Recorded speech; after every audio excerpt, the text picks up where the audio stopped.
হরে কৃষ্ণা। শুভ জন্মাষ্টমীর সকালবেলা উঠে আমি মঙ্গল আরতির জন্যে বসে পড়েছি আমার বাড়ির মন্দিরে। ভোর 4টে বাজে এখন, আর দেখতেই পাচ্ছেন ঘুটঘুটে অন্ধকার বাইরে। এই সময় ওঠার অনেক লাভ। তো ফার্স্ট হচ্ছে আমি চ্যান্ট করলাম 16 মালা হরিনাম জপ করলাম এই বিডস ব্যাগে।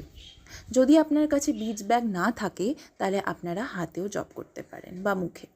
তারপরে মঙ্গল আরতি করলাম আমাদের শ্রীমতী রাধারানী আর কৃষ্ণর, আর তারপরে আমাদের এই তুলসী মাতা রানীর কাছে চলে এসে মহারানীরও মঙ্গল আরতি করলাম।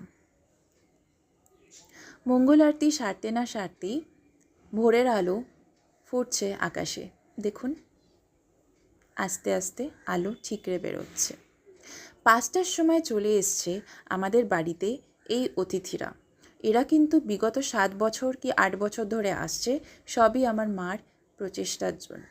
কারণ মা প্রত্যেক দিন ওদেরকে শীত গ্রীষ্ম বর্ষা হলেও খাওয়াতে ভোলে না। এরা 30 থেকে 40 জন গ্রুপে আসে, আর এরমভাবেই আমাদের ছাদে খেয়ে যায়।